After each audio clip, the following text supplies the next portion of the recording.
Arganissima, New York. Your exotic skin, hair, and beauty source, and your one-stop shop for all your natural and organic skin and hair care, featuring authentic organic Moroccan oil and prickly pear seed oil and much more. Bringing you only the best, straight from the source and proudly produced in the USA. So what are you waiting for? Shop today. Arganissima, New York. Your beauty is our duty.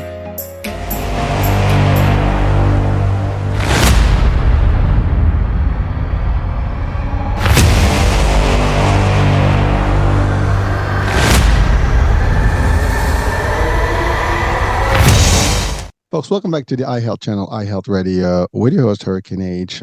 New day, new show, the topic of the hour, with one of my returning guests and one of the trailblazers out there in mental health, actually.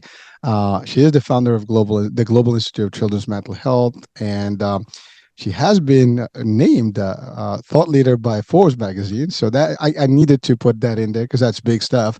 And, I am talking about Dr. Roseann Capanna Hodge, which was with us about a year ago. And we talked about her book then, for parents, it's going to be okay. And, it's just about, the children and the mental health and all the good stuff.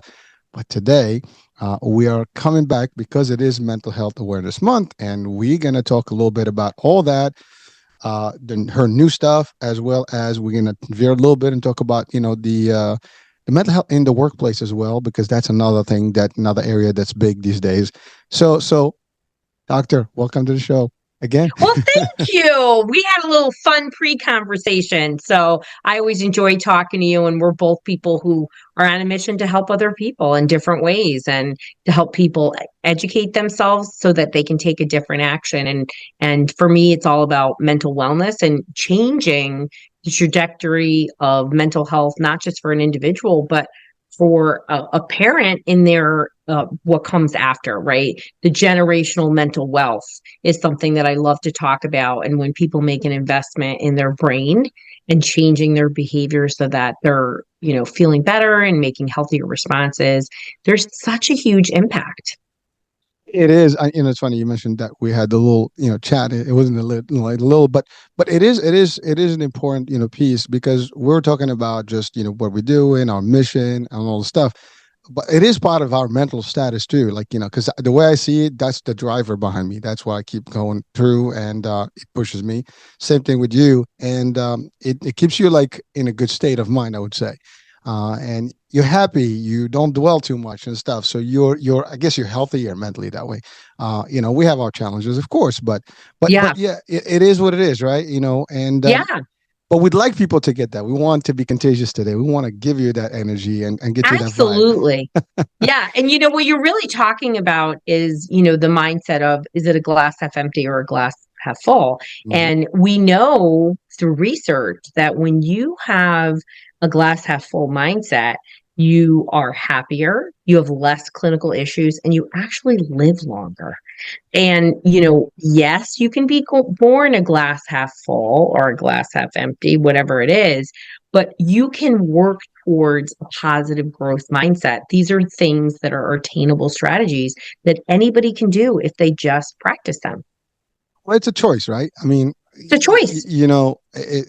You asked me the question earlier about, was there anybody in my life that helped? And yes, I mean, there's always environment that touches on you, but it's not necessarily always true. Some people may not have that, but they can change. That's the thing. We can make that difference. People, I just had a talk, literally it's just going to broadcast, and we talked about the victim mentality, my God, my world is it's bad because of everything. I can't do anything because of my circumstances, because of this. If we want to find every excuse in the book, to determine why things are not happening, we will find them. If we want to have every reason why everything's going to work out, we can find them. That's the mindset effect, as you said. It's just that, and we have a control. That's I'm not a doctor in terms of the field, but I can tell you, just as a person, I know these things by just default, by doing, right?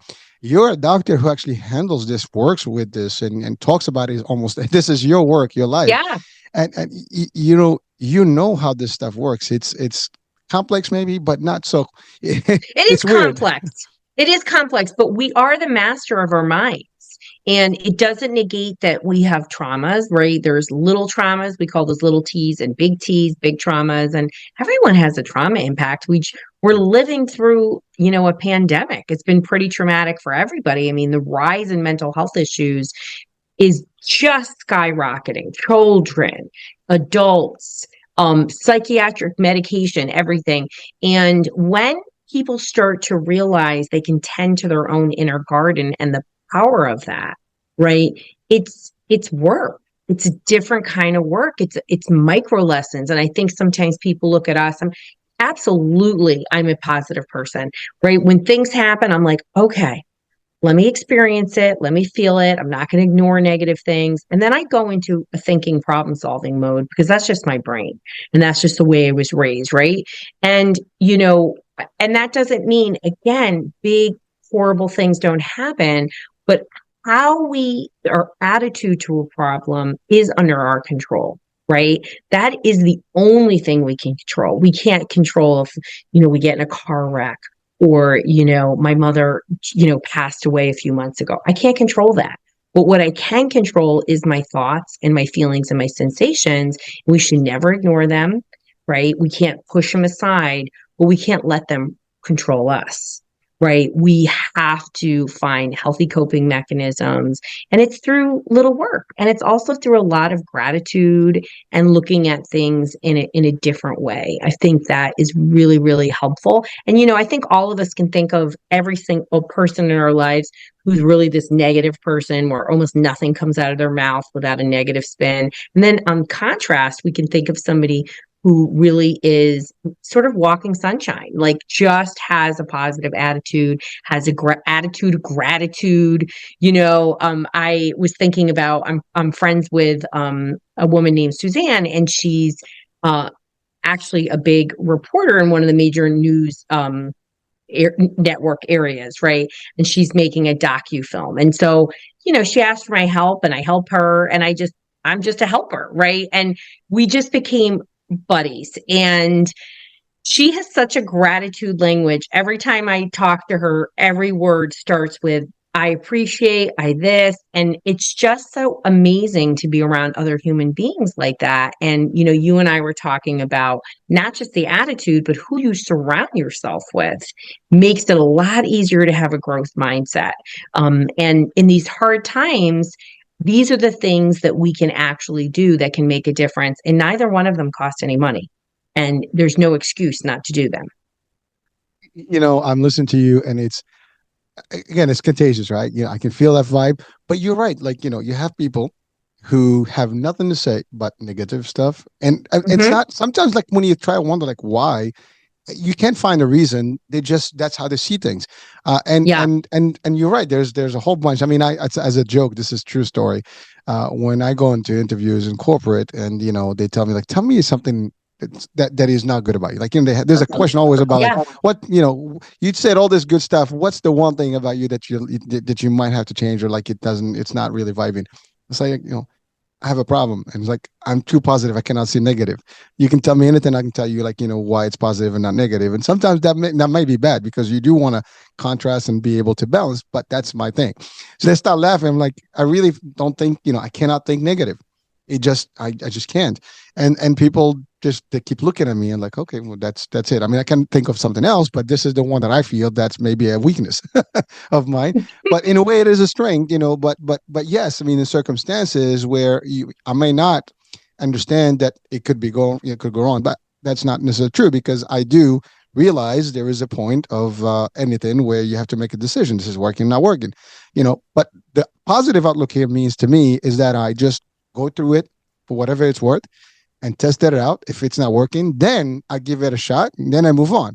I don't say it's not going to work before testing. I don't. I think that's the main difference, is that whether you, just eliminate the abilities and the potential from the get-go, or you just test it out, let it go, figure it out as you go, and then you give it a time frame. If it's not going to go anywhere that you want it, then you stop.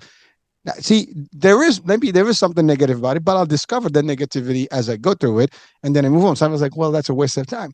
Maybe not. I don't know. Right now, I can tell you it serves me well in my life, and I Yeah. wouldn't change it Well, for anything. you're comfortable taking risks, and 70% of all decisions are made out of fear to avoid something uncomfortable. 70% of all decisions. And we make some obscene amount of decisions in a day. I think like 34,000 decisions in a day. So, we're often avoiding something like an uncomfortableness. And, when you're talking about, we're not telling you to all go, like I went to, right before the pandemic, January of 2020, I went to Hawaii with a bunch of my friends in a business entrepreneur, health entrepreneur group. And a bunch of them were like jumping off the cliffs in Hawaii. And they were like, you should do it, Ro. And I was like, kids, I'm a risk taker, but I'm not doing dumb stuff. That's right. It's And I two was like, different things. I'm not doing it. Okay. And Calculated they're but but stretching ourselves, right? It's a lot easier when we are feeling regulated, our nervous system is calm, our brain is calm. And I think what has really happened, and we've been building, right? This is my 31st year in mental health.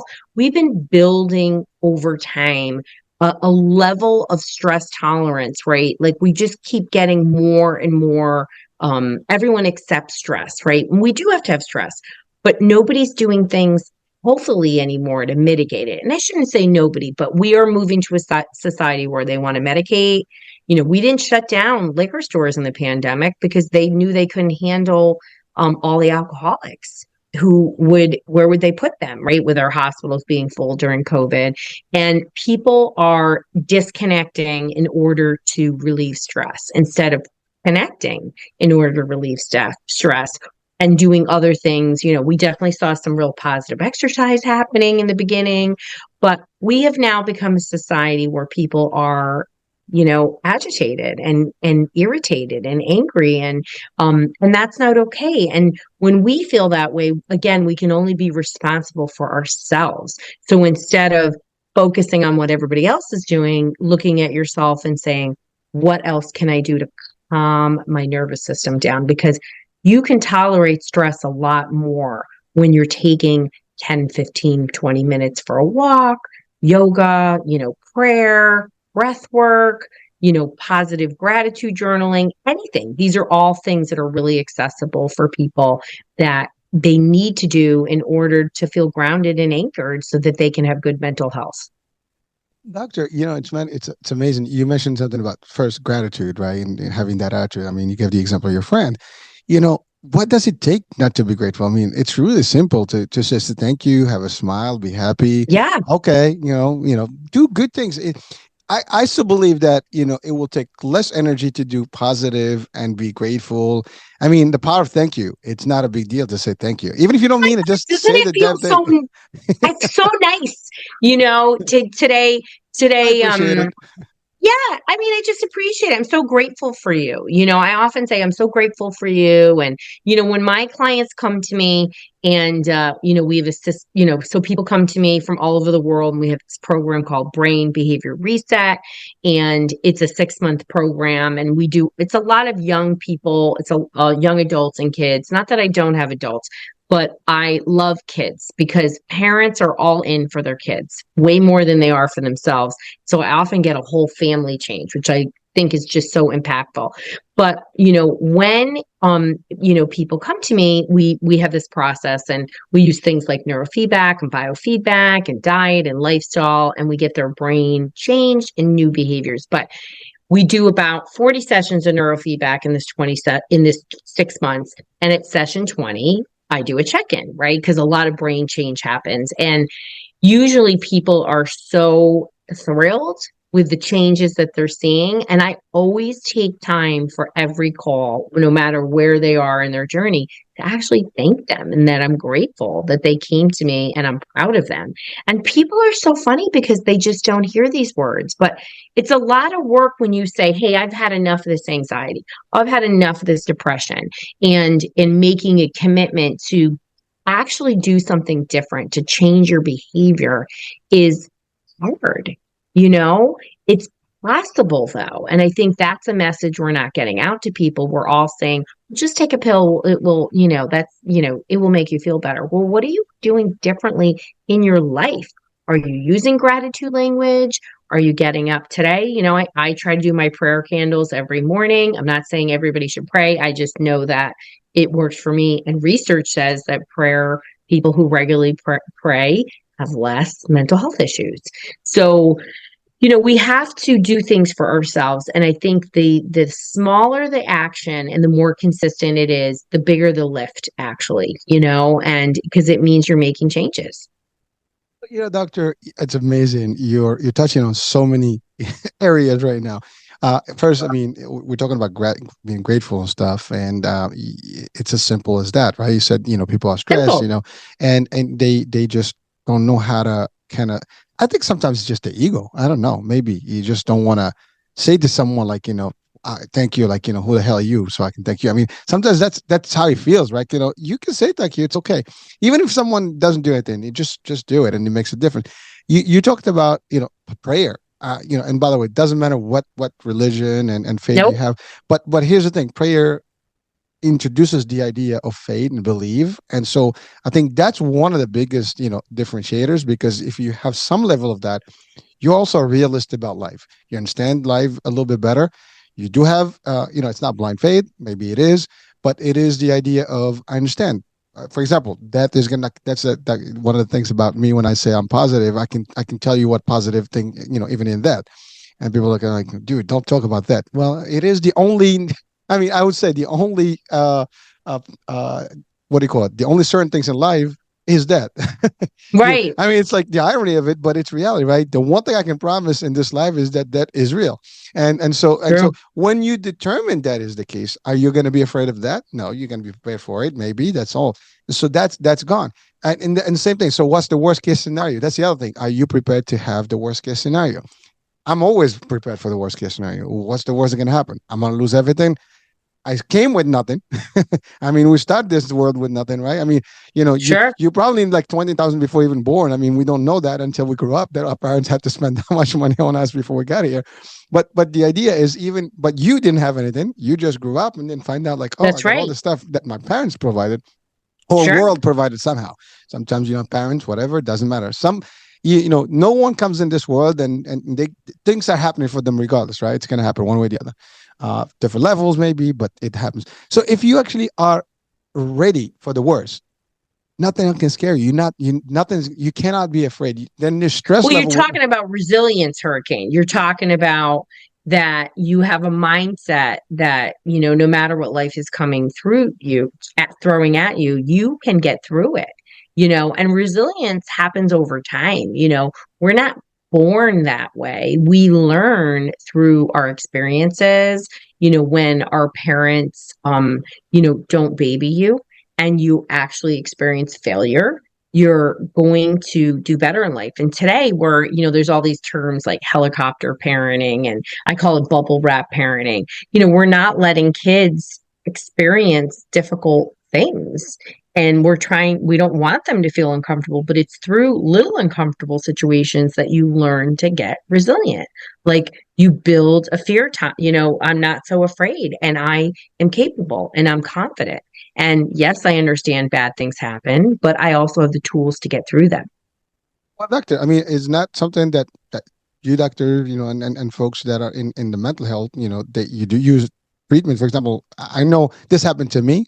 When I was 18, I drowned. Literally, I was lucky. I didn't die. I mean, I was literally helicoptered up, from the waters and everything. Wow. And so we were surfing, and I got caught up into this tide, and then I got literally pulled out. Like riptide took me, and so I got nailed in a way for about 2 hours. I was literally stuck. So I get, helicopters literally, lift me out, like the Coast Guard, they took me and all the stuff, snatched me out. Anyways, that's not the issue. So the next day, I made friends with the guy that actually from the Coast Guard. So we kind of met the next day. So I was sitting, he's like, you know what, dude, come on, we're going to go back to the same spot. And he took me back to the same spot because he said, if I don't do it while it's fresh in my mind, I will have fear of You ever never would going do into the it. water. I will never do it. Yeah. And so you face your fear, right? And that's Face your exactly. fear. if you don't do this, I use this. I mean, you have fear of darkness. The only way is sit in darkness and figure it out. Yeah.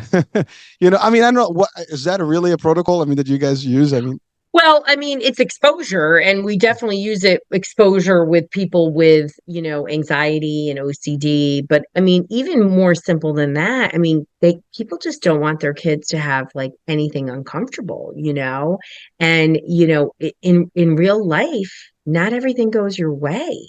And kids today are just not experiencing failures in the same way because they're not independent like we were. I mean, I was super independent. I was telling, must have been my kids the other day, we would go down on a bunch of us on a train into New York City, in the 80s when it wasn't super safe. And my parents were like, well, you're in a group, you'll be fine. And we were, because I was me and my friends were smart kids. We just didn't do stupid stuff, and we wanted to go out and just be independent. And wow, was it a confidence booster? So, we have to stretch ourselves and then learn to be a little uncomfortable, as you said. And it's through that uncomfortableness that we're able to then differentiate when something really is something we should worry about. If we stress over everything, how is our alert system in our body going to tell us when we actually should be afraid, right? Because there are times when we're should be afraid.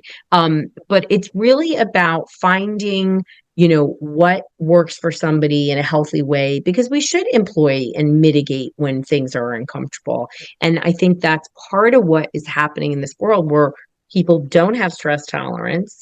They are drowning their agitations. And then we have a world and a workforce filled with people that are struggling with clinical issues every day, maybe not before the pandemic, or maybe, but we're definitely in a rise for sure. And it's not just, levels of stress, even though they're at the highest levels they've ever been, particularly for parents. But we really are in just a dramatic increase in serious clinical mental health issues like suicide and anxiety is now the number one clinical condition, with the average age of onset being age 6. So it's a big deal. Kids, even little kids, are experiencing anxiety. wow. So I want to touch on that a little further, but just before, Yeah, you talked about, the idea of being able as a child, to do your thing, or a younger person to do stuff and yeah, experience life, take some calculated risk, right? And it's amazing. You said, I mean, we are positive to a degree, but you have to gauge. It's like almost your threshold is different. That's really what it is. You know, that's right. it's really, you just kind of like your thicker skin, basically develop that level where, like, it takes a lot before you actually get into that mode, like, and you get the warning signs and stuff, but you're aware and you keep pushing the boundaries, and you can get there better than most of the folks. But this is not a formula for you or me. I think this is, everybody can get to that point. But you're right, though. When we grew up, our parents, we were independent. We played out. We did stuff, and there was not a lot of like magazine parenting, I would call it, or like you said, helicopter parenting, or remote parenting, or like sheltering, a bubble wrap stuff. Like, oh, be Sure. careful, you can't tell, you can't fall, you can't do this, or like learning. Most of our parents learn not from the other parents; they just figured it out themselves and they did it. Now everybody's learning about, like, an article that this is the better behavior, this is how you do it. Now, I'm not putting that down as a concept, but it is affecting to the point where people are not doing, their piece. They're more like, They're oh, afraid. They're afraid. The number one way we learn to parent is actually from our parents. That is the number one way. And so, in the perfect world, you take what is good, right? But times have changed. And so we have to modernize parenting. Like, when we were kids, technology was just coming out. So how do you even manage technology? Now, that's one of the biggest questions I have when parents come to me is, look, what do I do about this? He or she is addicted to that.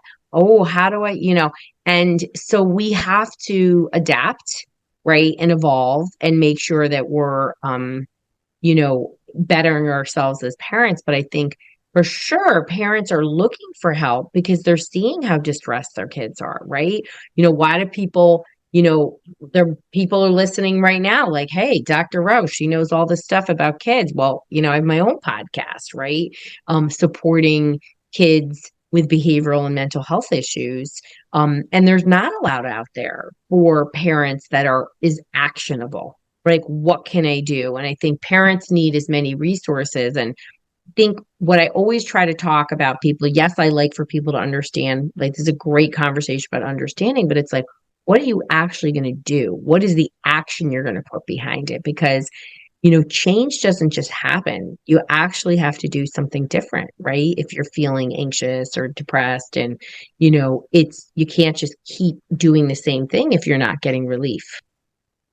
Well, Doctor, first of all, thank you for sharing the fact that your podcast is available out there. So that's great. We want to make sure that people do check you out and listen to your work, because it's awesome stuff that you do out there. But thank you. Yeah, oh, it is. I enjoy it. You know me, I'm a fan. So, but the idea is that especially for kids, I have kids, and it is difficult as a parent, because you try to protect them to a degree. Of course, you don't want them to get hurt, Sure. but you do want them to experience things. You mentioned we need to learn from the failures, and I love that, because it's really experiences. I call them. I mean, I refer to them as experiences, because some people think failure is a negative term, so I try to stay away from it. But the idea is, it's something that's happening that may not have positive outcomes or good outcomes, but there's always positive to it, because if you don't experience it, you're not going to know the difference, right? That's the part of it. So we want you to won't know how to figure it out the next time. If you're not problem solving and that situation comes up again and somebody rescued you and you didn't think on your own, what are you going to do the next time? Your parents aren't going to college with you, or they're not going to work with you. Well, you're right. I mean, that's the thing. Like, we can only teach them some tricks, but they got to figure out a lot of tricks on their own, and they got to, like, really just manage. I mean, you got attitude in school. I mean, I'm not there with you, and so you got to work through that whole bullying stuff, and then the school culture is also different today, much different. Oh my gosh, the school culture is totally different. I have to tell you, I have no idea how. Like, I talk to my kids and they tell me the stuff. I'm like, I don't know. It's even like sometimes we go to for meetings and stuff, and I walk the hallways, like, this doesn't look like a school that I remember. The way there are people walking around. I mean, during forced time, I mean, they're just like, chilling, and these whole passes are just being flying left to right. The teachers don't say anything. They don't care. I mean, it's just a whole different world. I mean, again, I mean, from this platform, I think our teachers need a lot of mental health support, because they got burnt out in the pandemic. I mean, it was a really rough time. Yeah, for sure. I mean, and even just to think about kids like having a phone and all of their life is documented. Like, there's no privacy. You can't do things like, there's no secret party anymore or little conversations. Everything's documented on social media. I think that would be really scary to me. It is. I would have been in trouble, Hurricane. I'm just saying. Well, yeah, but back in days it was perfect. You did your thing, nobody knew the best. Oh yeah, nobody knew about it. That's it. You just like, it happened, it's over, right? But not today. But I think it's volunteering though. Listen, my kids are like this. I know. I mean, they're just like Snapchatting, whatever they're doing. I mean, every single step, like, sometimes I just shake my head, because I'm like, every like 2 minutes there is a picture of something or like an action that I'm doing. It's like you're live being reported on a split second, by second. And people are watching it, and they're all watching it. It's kind of crazy, right? You know what's worse? That I cannot get this. My mind cannot get over it, and that is when they're sleeping with their I guess party going on. Everybody's watching everybody, and they just crash overnight, and everybody's still live. I mean, they sleep through the live, and everybody's when they wake up, they look at each other, sniffing, snoring, whatever. I mean, what would you do that? I mean, it's like, you're right. No, thank you. Sometimes, and that's not great for mental health. I mean, it's putting, you're not disconnecting, and, it's really interesting. I mean, I have some teenagers that are pretty self-confident, and they get to a point where they're like, I can't, I need some time from it. They're almost relieved when their parents put a block on it, right? And it's hard times out there for people when you are constantly somebody's looking at you when you're sleeping, and you can't say anything without it being like grapevine instantaneously, on speed. So I think for parents, when we are supporting our kids, we want to try to be as connected as possible. We want to turn off our phone. We want them to turn off the phone when we're talking. We want to try to actually do things with them, like get out there, toss a ball, go and do things. These are the things that I think people forget how important they are in mental health. We're always looking for one thing that is the solution, a pill. And we're led to believe that that's the only option, and it's not, and it should never be the first option. There's so many other things that we can do to control our mind and our experiences, regardless of what the source is. So, doctor, you referred to the word pill a couple of times, Yeah. and so I want to touch on that. But it's funny because you were talking, I just something came to mind. There's a quote that I see every now and then about the childhood when we were kids, and you hear yell car, when people are playing, and then the cars come and everybody stops. It Yeah. just reminds you, like, how it went, back in the days, and today's just, you watch even movies, right? You look at the movies, like, I don't know, the Goonies and all those Oh old my school. gosh. Yeah, you watch those and you watch some of the new ones. It's a whole different world. I mean, it's just different. Whole different world.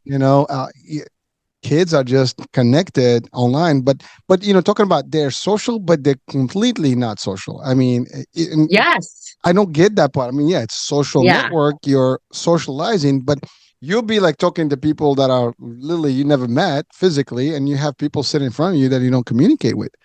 I don't know. I've seen them in restaurants. I mean, in restaurants, people are sitting having dinner, lunch, whatever, and everybody's looking at their phone and texting and stuff. I mean, what's the point? We're sharing the meal together. That's all. I know. It is. I It is know. amazing. We were on vacation, and like they put the little, screens up for their kids at the table instead of talking to their kids. And I thought it's just so sad. Like, we're in this beautiful tropical location, and like, get your kids off their phones. Like, just don't permit it, Yeah, We're I love talking little cruising. kids. I love cruising for one reason. We don't do internet packages, so we're just actually disconnected. That's it. I mean, for 7 days to 10 days, you just don't know it. And I mean, if we got to find a booth or somewhere, in a different destination to make a phone call, and that's about it, or maybe Wi-Fi if anything. But it just actually makes a big difference. Like you don't. Big difference. We're gonna transit to the discussion about work and what the difference it does when disconnect. I mean, right now emails are like 24/7. They don't stop. I Your work is know. with you 24/7. So before Yeah. we go to the work piece, Yeah. the pill part, let's talk about the pills. Yeah. Because I so, mean, yeah. here's the deal about the pills, where, mental health is rising, and so is medication use, mental health issues. So we're not getting better by taking pills. And particularly for children, they're often overused and used what's called off-label, which means they're given to kids without research to substantiate that is the solution for that particular issue. So, you have autism. I'm going to give you this medication, but there is no medication for autism. It happens every day. And what I want to challenge people is, in the overuse of medication of all age, psychiatric medications, we should never use it as the first line of defense. And that is what my, stance is, because there is always a toxicity in medication. And I, was recently in this major docufilm by this unbelievable producer, Scott Steindorf, who really, changed his career. He only did like A-list movie, worked with A-list actors in these big movies.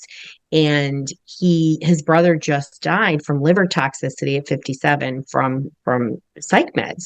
And he really only wants to have impactful work. So, they call me up and they say, can you talk about natural solutions for ADHD? And I'm like, 1,000 times yes. Hello, have you seen my Instagram handle? But what I never want to shame or blame anybody, but what we have to start doing is teaching people, empowering people to these other things. And medications, 100% of the time, psychiatric medications have a toxic side effect.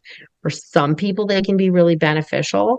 but why are we jumping to them? And I think there's a multi-part answer, but ultimately it's people believe there's a quick fix because nobody's telling them anything different, which is why we're having this conversation. And two, this is a medical model of mental health, and this is what they are giving out. They're not saying to somebody, hey, listen, what are you eating? Because maybe what you're eating is affecting your mental health. You're living with your mother and she was abusive to you. Is that really in your best mental health? So there's so many other ways to start thinking about how can I change my brain? How can I regulate my nervous system? So then it's easier to make healthier choices for me. So, again, medication should just not be the first option, and we should be educating and empowering people on different options. Thank you, doctor. But one thing, I mean, for sure, I mean, medication may, again, we had the same discussion literally yesterday.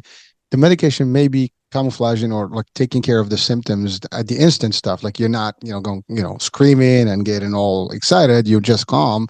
But to your point, it's not solving the root cause, which is the main, the reason why you have this problem is the environment, maybe, or your abusive environment, whatever your bullying. It could be a nutrient deficiency too. It could be improper diet. It could be chronic compounded stress. So it's not always genetics or a neurotransmitter issue, because that's what pharma believes you should know so that you'll want a medication. Yeah, well, we're not going there.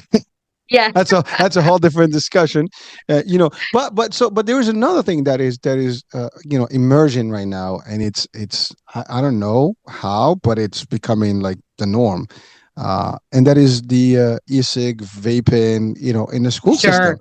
I mean, my kid's school is it's a good school. This is not even like it's a bad area or anything. It's a nice place, but everybody and the school system is trying to figure out how to prevent it, but people are still doing it.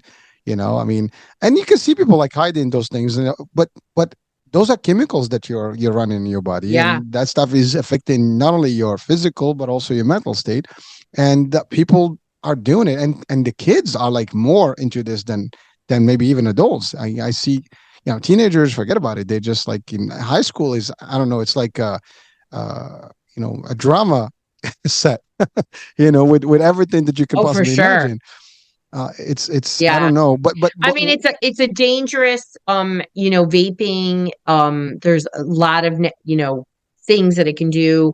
A few years ago, there was a lot of controversy because kids were getting really sick from the chemicals that are in it. There was some cleanup, but it's still a dangerous thing. I mean, listen, teenagers' brains are not fully developed. They're supposed to do dumb stuff, right? I think that it becomes something that kids are using as a way to cope and deal with stress. Anytime we lean in on anything unhealthy, we have to stop, right? And whether it's an adult or kid, and have conversations about it. And kids are exploring their world, but we also have to think, what is it at home? Who's role modeling proper ways to manage stress in these times when we're all stressed out? What we can do to self-regulate, our kids co-regulate off of us. And so it's as important to take care of yourself and put that oxygen mask on as it is to take care of your kid, because they're struggling out there in the world. So, everyone's reason why they vape is different. Sometimes it's just stupid teenage stuff.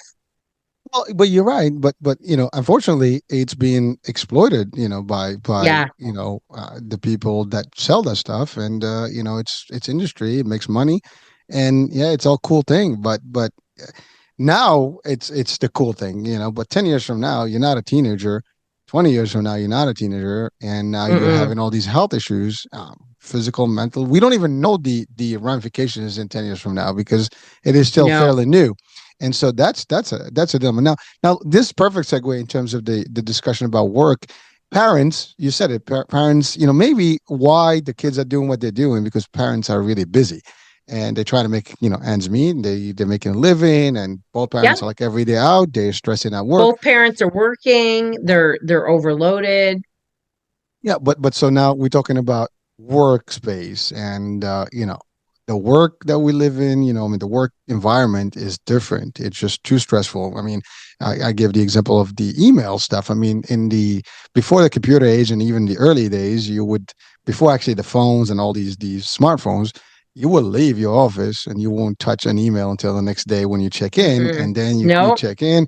Now it's like, they follow you everywhere you go, Oh, 24/7, yeah, and you feel compelled to actually literally respond to these things. I have a rule. I absolutely. don't do it. But Yeah. No, no. I mean, the climate of the world in this, pandemic society in the workplace has changed dramatically. I mean, physically, we have people working from home more than we, ever have. There's some people in dribs, little dribbles getting back and offices are reopening.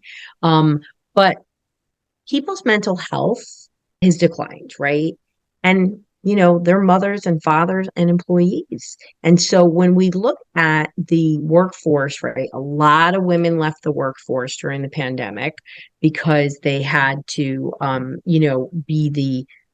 do home-based instruction and do all those things. So they were trying to work at home and do those things. So they left.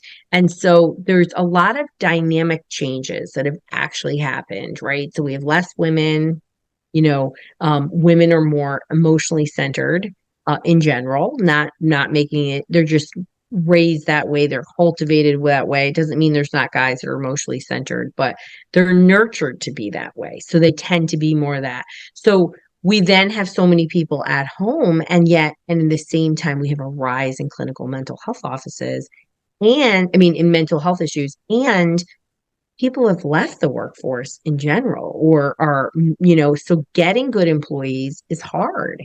And so environments are really different. I think when I talk to so many people, they often talk about how terrible their work environment is, how toxic it is.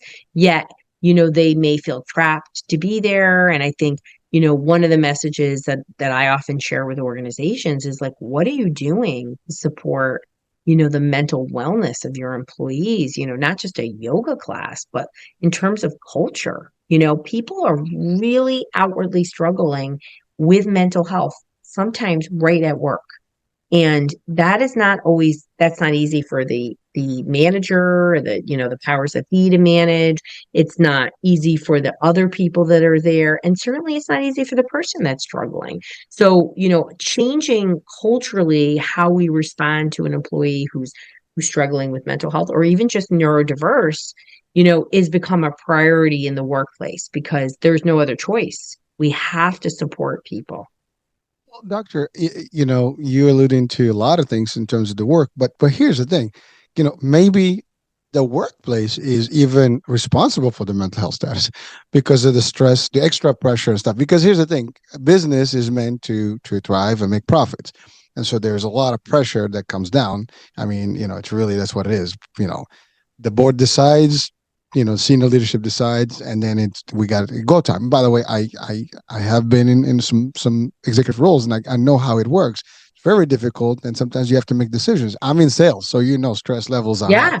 Yeah, So I've spent 30 years doing sales, so I know exactly what it is, and it's to balance where you can do good with your team and stuff. And sometimes you find it challenging because you're like managing both sides, and you get the pressures, and it's how you diffuse that pressure, going down on the team. It's one thing, for example, and then depends on what where you stand, in that chain, it can be very difficult. But I think that's the problem. If and because you said you mentioned something about lack of staffing, for example, it has been difficult since the pandemic to even find people. People don't show up at interviews. People don't even show up to yes, their start days. It's just been crazy. And then you have, I'm not a anti-vaccine one, but it's been a lot more of that. You cannot start some jobs without the vaccine, and therefore sure, some people don't want sure, to do it. Therefore, they can't work. So now it's right. making it even worse. And so you have all these things, but then now because you have less people working, because you don't, maybe you settle for talent, what's happening is that you push, the results are not there. You put more pressure on the ones that are there, and you create a lot more negativity, a lot more like mental stress and anxiety and all the depression stuff that happens. And then that goes home with you. And then you lash out to your spouse, your significant others, your kids, your entourage. And then now again, divorce is high, everything is high. And it's There's the all one cycle. chain. Yeah, it's seriously crazy. I mean, the word No, crazy here. and I agree with you. You're talking about, same level of work, less employees, the work culture, more stressed people, and it is not conducive to good performance, income for businesses and retaining talent, you know. And it's they're finding that they're really having to do more wellness. I mean, in the last week, two companies reached out with me to me for wellness because they recognize that they have to understand mental health and they have to do things that will support the person's emotional status, behavioral status, so that it's not just for the employees, but it's for the organization. Doctor, I can listen. These are tips that I use, as a leader in my environment. Uh, you know, in sales, we do have stress levels that are higher than most, right? However, Oh, definitely. However, we enjoy what we do because in our world there is entertainment, there is fun stuff. We do, escapes, we do different outings, we do team buildings. So you diversify, you make it, and a good leader will actually make the team enjoyable. Times. You take them out, you do stuff. So you compensate. The problem now, because of costs, because of stuff, some of these companies are taking some of these things away, and so now that whole decompression tools are not available the way they did before. I remember back in the days, I mean, we would have, after hours, you come out, you go and have some nice dinner with the team and just relax, and sometimes even go out, do things just to make sure that everybody is good. And people feel good about coming back to work, and they feel good about going out, and they see the value of doing the stuff, and they perform better. But when you take all those extras and you're like, oh, we budget is tight and this and that. I mean, talking about investing, right? You're still going to invest somehow, and it's going to cost in the healthcare because they're going to be Yeah, sick. They're not going to show up. You're going to have, that's right. replacement. It takes Yeah. longer to hire and to find talent. So it's the same thing. So if you look at it, something's got to give. But Oh, stress is like one of the greatest income loss producers for all businesses. It's like the amount of people that miss work just due to stress every day is astronomical. So you're leaving money on the table. You're right, by not, carrying, cultivating. But I think they're so ill-equipped in managing. Somebody had come to me recently, where they had an employee really just basically have a full breakdown at work.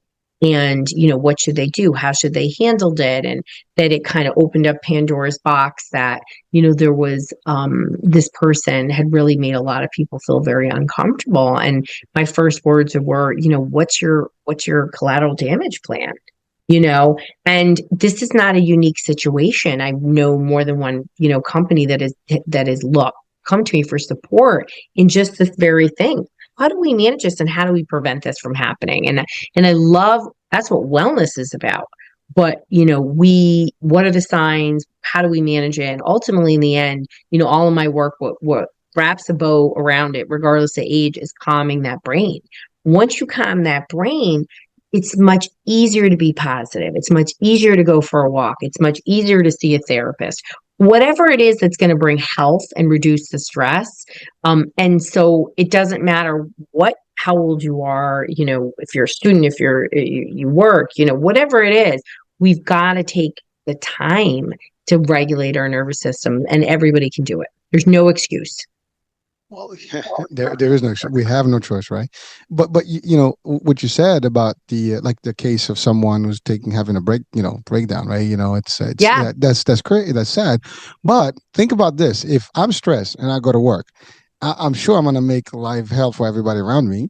And so now here's the thing: that also puts the company in liability mode because now we have Oh, condescending I mean, behavior. that's a different story. Yeah, for sure. Because things can Yeah. escalate, maybe it can violence, whatever. Now you have lawsuits that can be lingering and all these things. It is not, when you look at a big picture, you can literally mitigate a lot of this stuff by providing a better environment. I mean, even you talk about the pandemic. One thing the pandemic did clarify to people that jobs can still get done remotely or hybrid mode. Yeah. And they've been effective to a degree. So maybe some jobs need to be physical there, but frankly, I mean, it's been done. I mean, the companies didn't die. I mean, they survived through the pandemic, and nobody knew that it's going to happen, but they did. So therefore, there is a Yeah. potential.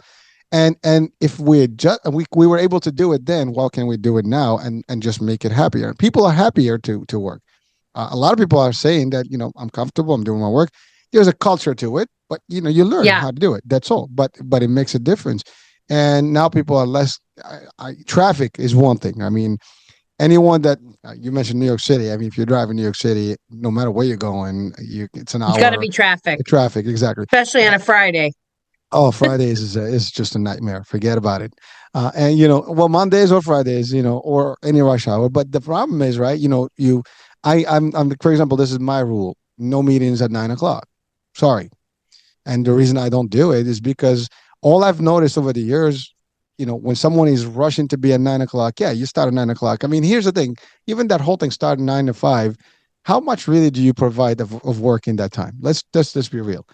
I mean, unless you're like literally a typist and you just type in words from the minute you go into the end or you're answering the phone. I mean, I don't know.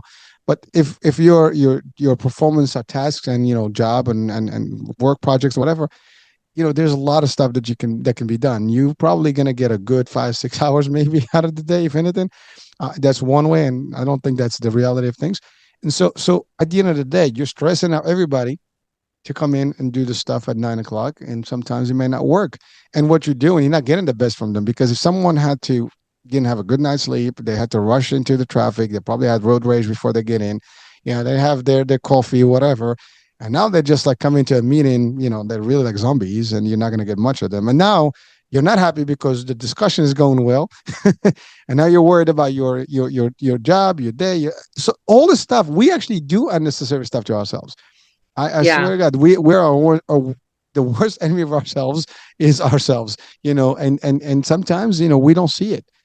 I think it should be a Yeah. mandatory state where all, orientations should have some mental discussion in orientation. Oh, absolutely. What are the signs, And, it's really hard for both the employee and the employer, as an employer during the pandemic, I definitely said, I want to have less employees and moved my business to having less employees, because it's a great workplace. And some of my people really struggled with their own mental health during the pandemic and didn't want to take care of it, and I was like, wow, this is really hard. And yeah, I'm a mental health professional, and how you manage an employee who's struggling, there are laws and there's things you can and can't say. So that's why wellness is always a good idea, because we can always talk about wellness, and companies really can create a great culture. And every business is different. Sometimes you have to be there at a certain time, but sometimes Of you don't. course. And some people are more professional and have a higher level of integrity, and some people don't. So, it's a tricky dance. And I think, the companies that really know what their values are, really have a clear mission, regardless of what business it is, whether it's manufacturing or mental health or podcasting, when companies buy into it and know and feel like they're part of something, they're just much more likely to have, that cohesiveness, and the wellness will come, right? But it's a purposeful effort. It's just like parents raising kids. It's the same thing as being an employer. We have to be more concerned about mental wellness, especially, as you said, for productivity. And not just for that employee, but for the people around them. It's definitely multifaceted, and it's hard. And I think we're forever changed in the employment world. I don't know where all the people who left their job are, what they're doing though. I don't know what they're doing, but Well, a lot actually, of entrepreneurs happened. yeah, well, there's a lot of change in career paths and or independent stuff. Like a lot of people are going online, doing their own thing. I mean, so Sure. that's been more of an eye opener. I mean, because there's so much that can be done remotely now, and through apps and Sure. this and that. So people are exploring those things. I mean, even there is an exodus. There's people that are leaving the country. That's Yeah, that's I another had thing more that's than happening one now. friend leave the country. Yeah, absolutely. People are just finding opportunities elsewhere, and they're just moving, south, west, east. I mean, they're going all over the world, and They and are. it's amazing, how it's. But it's. I mean, at the end of the day, it's all happening here, right? In our head, Mhm. that's where the mind is performing, and decisions are being made. But the impact is affecting a lot of people. Now there's other factors. I mean, again, the environment that we live in is polluted. There's more stuff. There's all these toxins that we get. Maybe that's also a trigger that is affecting how we behave. I mean, behavioral stuff is Sure. becoming more relevant, that something's wrong. You have wars, you have instability, and people like are literally thinking like, is this going to affect us? I mean, just think about it. Now with the Ukraine and Russia, nuclear is like almost the 60s or whatever, when we had those scary days. It's the same concept today, and some people actually buy into that, which it could be a real effect, a real thing. So it's like, everything is almost geared to affect our mental health. Everything is almost designed today to make it more difficult, and it's affecting the next generation, because to your point, the disconnect, the parents are not even Yeah. there. The parents are, they don't have time for the kids. I mean, like, you come home, it's like you're a zombie. You just go shower, eat, go sleep, boom, whatever, vice versa, whatever formula you do. But when is the time? And then you said it's easiest, like, you pacify them through their system. They have the phone, they have their friends. Good, I don't have to deal with them. And Yeah. it's Well, and parents are working hard. I mean, I think parents do a good job. Most parents, they try to carve out time, and, they're trying to work hard to support, their families. And ultimately in the end, like, you mentioned a lot of different variables, and a day-to-day basis, everyone's going to have stressors. And it's that attitude towards the stressors that is going to make the difference. And, can we have more support, in school systems? Yes. Can we have more support? I think school systems are doing a lot, and I don't know how much more they can do. Can we change it, right? Can we do more about coping strategies? And certainly, if companies are going to rise and continue to grow and retain employees, focusing on wellness is an absolute mandatory component. Just for, not only for company growth, but for supporting these valued treasures, their employees. you said keyword mandatory. I'm telling you, I think there should be just a mandate. You Oh, have a yeah. company, you have to have a program that they gotta. I mean, it's not a law, but we ought to make it a law that you got to go to a program where you get de-stressed, decompressed, whatever, and get back Yeah. for and everybody, doesn't matter what level, you should go through the same program, so everybody is feeling right, and really creates that environment where everybody's willing to work. Listen, I mean, uh, the idea is, if you can't be happy to go to work, you're just going to be miserable, and you're going to make everybody else's miserable, and you're going to bring them miserable, levels, whatever you go. And so even when you go to shop, I mean, you're coming out to go to lunch, right? You go to the store, and you have, a bad morning. You're going to take it on those guys in that store, and then you're going to have attitude. You come Oh, back. well, that's what's happening. And people are hate blogging and, all those other things.